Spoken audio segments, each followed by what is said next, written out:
Hello friends, कैसे हैं आप सब। क्यूट्यूब स्टडी में आपका स्वागत है। दोस्तों, लूसेंट ऑब्जेक्टिव एमसीक्यू सीरीज के इस वीडियो में डिस्कस करेंगे ज्योग्राफी के फर्स्ट चैप्टर आवर यूनिवर्स के क्वेश्चंस को। दोस्तों, आगे बढ़ने से पहले एक रिक्वेस्ट है कि अगर आप लोग इस चैनल पर नए हैं तो प्लीज़ चैनल को सब्सक्राइब करके बेल आइकन को प्रेस करें ताकि हमारे वीडियोज़ के सारे नोटिफिकेशन आपको मिल पाए। हम आपके कॉम्पिटिटिव एग्जाम के प्रिपरेशन के लिए ऐसे ही जीके जीएस से क्वेश्चन टॉपिक वाइज लाते रहेंगे, तो हमारे साथ जुड़े रहें। तो चलिए इस वीडियो को स्टार्ट करते हैं। पहला क्वेश्चन है, the summer and winter seasons in a year are caused by. तो जो एक साल में समर और विंटर, ग्रीष्म और शीत ऋतु जो है ये किसके कारण होता है। ऑप्शन ए दिया है aphelion and perihelion position of the earth from the sun during the annual revolution. Option B दिया है rotation in solar insolation. Option C दिया है variation in solar insolation. Option D दिया है revolution of earth on its inclined axis. तो इसका सही answer क्या होगा दोस्तों? ऑप्शन डी हो जाएगा इसका सही आंसर। ये हो जाएगा सही आंसर। पृथ्वी का जो अपने अनंत कक्ष पर परिक्रमण जो होता है उसके कारण जो है साल में ये जो सीजन का जो चेंज होता है, समर और विंटर सीजन, ये होता है। ठीक है, नेक्स्ट है, which among the following planets is smaller in size than the earth. तो पृथ्वी से कौन सा ग्रह जो है ये उसका साइज जो है छोटा है। ऑप्शन ए दिया है Neptune. Option B Venus. Option C Saturn. Option D हो जाएगा यूरेनस। तो इसका सही आंसर क्या होगा दोस्तों? ऑप्शन बी हो जाएगा इसका सही आंसर, वीनस। शुक्र ग्रह जो है ये पृथ्वी का जो साइज है उससे छोटा है। बाकी जो तीनों ग्रह दिए हैं नेपच्यून, सैटर्न और यूरेनस, इनका साइज बड़ा है। ठीक है, नेक्स्ट है, advanced sunrise and delayed sunset found in the sky are due to the phenomenon of. तो कौन सा जो फेनोमेनन है जिसके कारण जल्दी सनराइज होता है और डिलेड सनसेट होता है, मतलब कौन सा लाइट का जो सनलाइट का जो कौन सा फेनोमेनन के कारण। ऑप्शन ए दिया है diffraction of sunlight. Option B refraction of sunlight. Option C scattering of sunlight. Option D total internal reflection of sunlight. तो इसका सही आंसर होगा दोस्तों ऑप्शन बी हो जाएगा इसका सही आंसर, रिफ्रैक्शन ऑफ सनलाइट। जो सूर्य के प्रकाश का अपवर्तन होता है उसके कारण जो है जो सूर्य जो है ये सवेरे को जो सनराइज होता है तो जल्दी दिखता है हमको, और जो सनसेट जब हो जाता है उसके बाद भी हमको सूर्य ऊपर दिखाई देता है। ठीक है, नेक्स्ट है, the circle of illumination divides earth into two hemisphere known as. तो सर्कल ऑफ इल्यूमिनेशन जो है मतलब कि रोशनी जब अर्थ पे पड़ता है, सूर्य का रोशनी, तो अर्थ को जो है वो दो पार्ट में डिवाइड करता है। वो कौन सा हेमिस्फीयर है? ठीक है, ऑप्शन ए दिया है east and west. Option B north and south. Option C day and night. Option D summer and winter. तो इसका सही आंसर क्या होगा दोस्तों? ऑप्शन सी हो जाएगा इसका सही आंसर। याद रखना, डे एंड नाइट होगा इसका सही आंसर। तो इसका आंसर जो है गलती से नॉर्थ साउथ नहीं देना है, क्योंकि नॉर्थ साउथ जो है ये अर्थ का जो मैग्नेटिक पोल है उसके वजह से होता है। नॉर्थ और साउथ का जो ये होता है हेमिस्फीयर में डिवाइड होता है, लेकिन जब सनलाइट पड़ता है अर्थ के ऊपर तो इस साइड में जो है रोशनी आ जाता है और इस साइड में अंधेरा आ जाता है, और इसको जो है बोला जाता है सर्कल ऑफ इल्यूमिनेशन। ठीक है, इसके वजह से अर्थ जो है दो पार्ट में डिवाइड होता है, एक हो जाएगा नाइट का हेमिस्फीयर और एक हो जाता है डे का हेमिस्फीयर। ठीक है, तो ये हो जाएगा ऑप्शन सी हो जाएगा सही आंसर। नेक्स्ट है, Which planet was named after the Roman god Zeus? तो जियोस के जो रोमन गॉड जो हैं जियोस, उनके नाम पे कौन से जो ग्रह का नामकरण किया गया है? ऑप्शन ए दिया है Mars. Option B Earth. Option C Venus. Option D Jupiter. इसका सही आंसर होगा ऑप्शन डी, जुपिटर जो है उसका नामकरण जो है रोमन गॉड जियोस के नामकरण के हिसाब से किया गया है। नेक्स्ट है, which of the following is the farthest planet to Earth. तो सूर्य से सबसे दूर में रहने वाला ग्रह कौन सा है? ऑप्शन ए दिया है Mars. Option B Jupiter. Option C Neptune. Option D Earth. इसका सही आंसर होगा दोस्तों ऑप्शन सी, नेपच्यून जो है ये सबसे फारथेस्ट प्लैनेट है हमारे सोलर सिस्टम्स के, सबसे दूर है सूर्य से। नेक्स्ट है, which is the closest star to the earth. तो पृथ्वी से सबसे पास में रहने वाला तारा कौन सा है? ऑप्शन ए दिया है Sirius. Option B sun. Option B sun. Option C Rigel. Option D Deneb. तो इसका सही आंसर क्या होगा? ऑप्शन बी हो जाएगा सही आंसर, सन। मतलब हमारा सूर्य जो है हमारे पृथ्वी के सबसे करीब है। नेक्स्ट है, who discovered the solar system. तो जो सोलर सिस्टम है उसको किसने डिस्कवर किया था? ऑप्शन ए दिया है Copernicus. Option B Kepler. Option C Aryabhata. Option D Newton. इसका सही आंसर होगा ऑप्शन ए हो जाएगा सही आंसर। याद रखना, कोपरनिकस जो है ये सौरमंडल यानी कि सोलर सिस्टम का जो है डिस्कवरी किए थे। नेक्स्ट है, how many kilometres are represented by 1 degree of latitude. तो 1 डिग्री लैटिट्यूड जो है ये कितने किलोमीटर को रिप्रेजेंट करता है? 1 डिग्री लैटिट्यूड, लैटिट्यूड मतलब कि ये जो हमारा अर्थ है इसमें इस टाइप का जो होता है उसको लैटिट्यूड कहा जाता है। तो 1 डिग्री लैटिट्यूड मतलब कि 1 डिग्री लैटिट्यूड जो है ये कितना किलोमीटर को रिप्रेजेंट करता है? ऑप्शन ए दिया है 321 kilometre, option B 211 kilometre, option C 111 kilometre, option D 91 kilometre.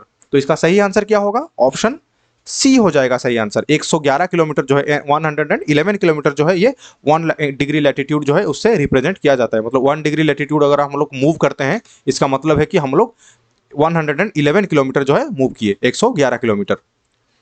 Next है the average distance from the sun to the earth is, तो पृथ्वी और सूर्य के बीच में जो है औसत दूरी कितना है? ऑप्शन ए दिया है 150 million kilometre, option B 57.8 million kilometre, option C 227.9 million kilometre, option D 778.2 million kilometre. तो इसका सही आंसर होगा option A 150 million kilometre, 150 million kilometre जो है ये औसत दूरी है पृथ्वी और सूर्य के बीच में। नेक्स्ट है Which one of the following is present in the largest amount in the terms of percent by mass in the earth crust? तो पृथ्वी का जो ये सबसे ऊपरी भाग है अर्थ क्रस्ट जो है, इसके ऊपर सबसे कौन सा जो इसमें से है ऑप्शन में दिया है सबसे ज्यादा मात्रा में है। ठीक है, ऑप्शन ए दिया है silicon, option B oxygen, option C carbon, option D calcium. इसका सही आंसर होगा ऑप्शन बी। पृथ्वी का जो सबसे ऊपरी भाग है उसमें सबसे ज्यादा मात्रा में ऑक्सीजन है। ठीक है, नेक्स्ट है the difference in the duration of the day and night increases as one moves from, तो जो दिन और रात के बीच में जो डिफरेंस है वो बढ़ता जाता है किस हिसाब से? ऑप्शन ए दिया है west to east, option B east and west of the prime meridian, option C poles to equator, option D equators to pole. तो इसका सही आंसर क्या होगा दोस्तों? ऑप्शन डी हो जाएगा सही आंसर, इक्वेटर्स टू पोल। तो मतलब कि अगर कोई आदमी भूमध्य रेखा से ध्रुव की ओर बढ़ेगा तो भूमध्य रेखा में जो है सबसे ज्यादा दिन और रात के बीच में जो अंतर है सबसे कम रहता है। जैसे ही हम ध्रुव की ओर बढ़ते जाएंगे, मतलब कि पोल की ओर बढ़ते जाएंगे, वो डिफरेंस जो है धीरे धीरे ज्यादा बढ़ता हुआ जाएगा। नेक्स्ट है the sun is never overhead at any time in, तो सूर्य जो है मतलब हमारे सर के पूरा सीधा ऊपर कौन से टाइम में जो है नहीं रहता है, कहाँ पे? ठीक है, ऑप्शन ए, ऑप्शन ए मतलब पॉइंट एम 1 में दिया है नॉर्थ टेम्परेट जोन, 2 नंबर में दिया है साउथ टेम्परेट जोन, 3 नंबर में दिया है नॉर्थ फ्रिज जोन और 4 नंबर में दिया है टोरिड जोन। तो इसका सही आंसर क्या होगा दोस्तों? ऑप्शन में दिया है, ऑप्शन ए दिया है 3 only, option B 1, 2 and 3, option C दिया है 2 एंड 3, ऑप्शन डी दिया है ऑल। तो इसका सही आंसर होगा ऑप्शन बी 1, 2 एंड 3। यहाँ पे जो है सन जो है कभी भी ओवरहेड नहीं आता है, मतलब कि नून कभी भी, मतलब पूरा सर के ऊपर जो है सन कभी भी नहीं आता है इस जगह पे। कौन कौन सी जगह है? 1 नंबर नॉर्थ टेम्परेट जोन जो है ये हमारा, अगर पृथ्वी ये है तो फिर ये अगर भूमध्य रेखा हो गया तो यहाँ पे जो है ट्रॉपिक ऑफ कैंसर है ये, और यहाँ पे ट्रॉपिक ऑफ कैप्रिकॉन जो है इस जगह पे जो है सन सबसे सर के ऊपर आ सकता है, और यहाँ पे जो जगह बच जाता है यहाँ पे कभी भी सूर्य जो है सर के सीधा ऊपर नहीं आ सकता है। तो ये जो जगह है ये नॉर्थ टेम्परेट जोन और साउथ टेम्परेट जोन ये सब में आता है, और नॉर्थ फ्रीज जोन मतलब कि ये जो है हमारा पोल का एरिया हो जाता है उसमें आ जाता है। टोरिड जोन क्या होता है? जो भूमध्य रेखा के और ट्रॉपिक ऑफ कैंसर और भूमध्य रेखा के ट्रॉपिक ऑफ कैप्रिकॉर्न के बीच में जो जगह होता है उसको टोरिड जोन कहा जाता है। वहां पे जो है सूर्य जो है हमारे पूरा सर के ऊपर आता है। ठीक है, तो यहाँ पे हो जाएगा ऑप्शन बी हो जाएगा सही आंसर, जहाँ पे सूर्य जो है हमारे सर के ऊपर नहीं रहता है। नेक्स्ट है Which one of the following statement is not correct? तो जो ऑप्शन दिया है कौन सा स्टेटमेंट जो है करेक्ट नहीं है? ऑप्शन ए दिया है solar noon occurs simultaneously at locations with the same longitude. Option B दिया है one meridian which is directly under the sun experience solar noon at a given time.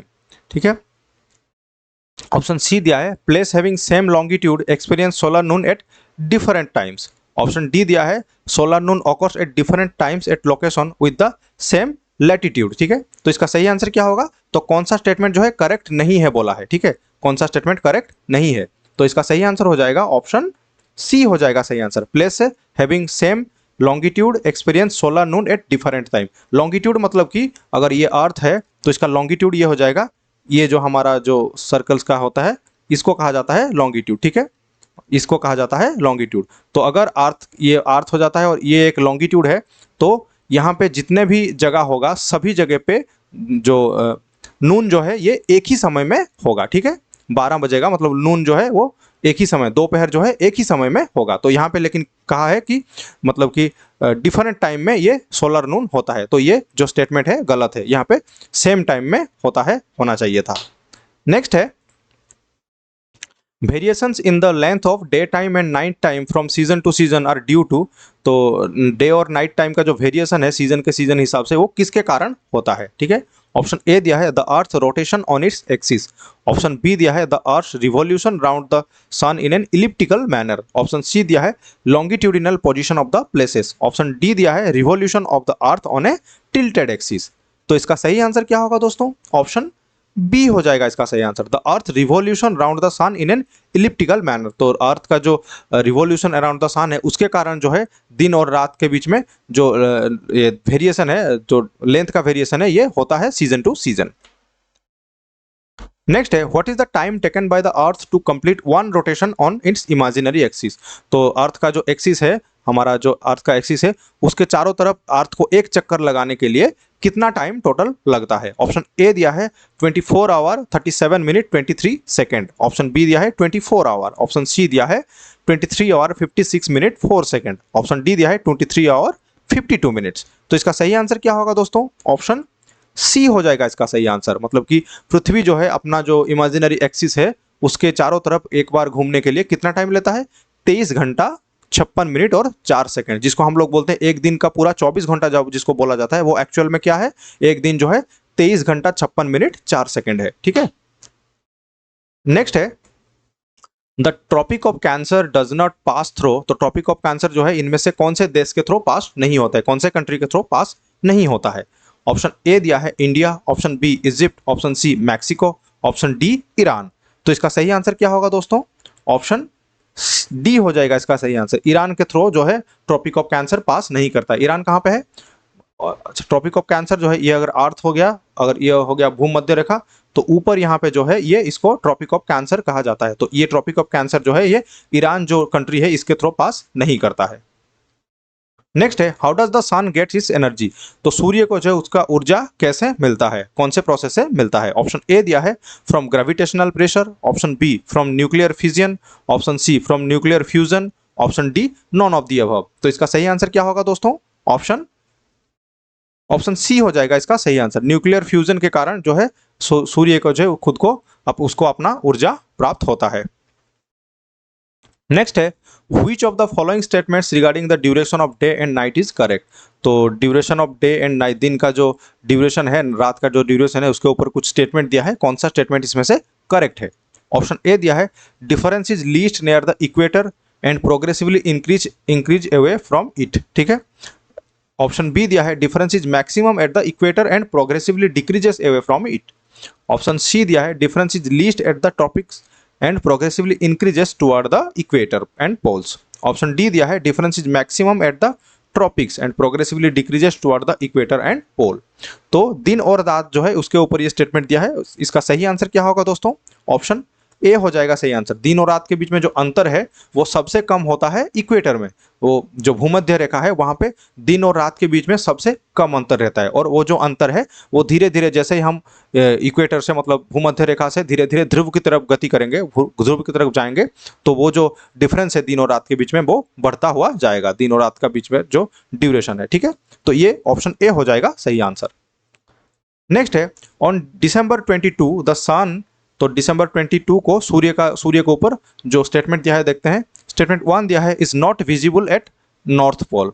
2 number में दिया है is only visible for a few minutes at the Antarctic circle. 3 number में दिया है rises south of the east and set south of the west at the tropic of Cancer. Option 4 में दिया है rises south of east and set south of west at the equator. तो इसका सही answer क्या होगा दोस्तों?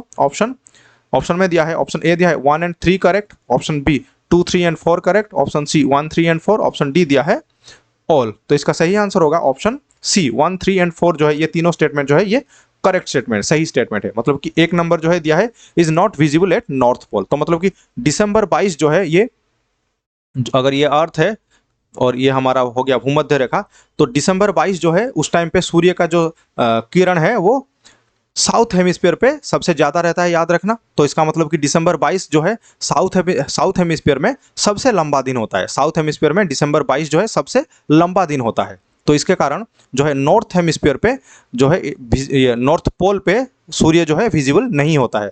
तो ये स्टेटमेंट हो गया सही स्टेटमेंट। अगेन दिया है कौन सा statement? Is only visible for a few minutes at Antarctic circle, तो अंटार्कटिक सर्कल के थोड़ा टाइम के लिए विजिबल होता है जो दिया है, ये स्टेटमेंट गलत है। नेक्स्ट दिया है rises south of the east and set south of the west at the tropic of Cancer, मतलब कि ट्रॉपिक ऑफ कैंसर अगर ये हो गया तो ये कहा है कि rises south of the east, तो ईस्ट के साइड में साउथ के तरफ जो है ये सूर्योदय होता है, ठीक है, साउथ की तरफ सूर्योदय होता है, और set south of the west at the tropic of Cancer, तो इसके तरफ यहाँ पे वेस्ट मतलब इस तरफ जो है सूर्यास्त होता है, तो ये जो है ये स्टेटमेंट भी ठीक ही है, ठीक है। अगेन दिया है कौन सा statement, rises south of the east, मतलब कि south of the east, east के साउथ में राइज होता है, and set south of the west, तो साउथ के वेस्ट में जो है साउथ के तरफ ही इसका सूर्यास्त होता है एट द इक्वेटर, तो इक्वेटर में भी वही सेम होगा। अगर ट्रॉपिक ऑफ कैंसर में जैसे सूर्योदय और सूर्यास्त होता है दिसंबर 22 को, ऐसे ही ठीक इक्वेटर में भी वही सेम चीज होता है, तो ये स्टेटमेंट जो है ये भी सही है, तो इसका सही आंसर हो जाएगा ऑप्शन सी, ठीक है। तो देख सकते हैं किस टाइप के क्वेश्चंस बन सकते हैं। ये सारे जो क्वेश्चन हैं ये पिछले जो एग्जाम हुए हैं स्टेट या फिर सेंट्रल गवर्नमेंट कॉम्पिटिटिव एग्जाम में, ये सारे क्वेश्चन जो है आ चुके हैं, तो ये सारे क्वेश्चन को अच्छे से देखना है और इसका एक्सप्लेनेशन है उसको समझना है। अगर वीडियो आपको अच्छा लगा हो, आपके लिए हेल्पफुल हो, तो इसको लाइक करें, शेयर करें, और वीडियो कैसा लगा आपको तो ये कमेंट में ज़रूर बताना, और प्लीज़ सब्सक्राइब करें क्यूट्यूब स्टडी को। Thank you for watching the video.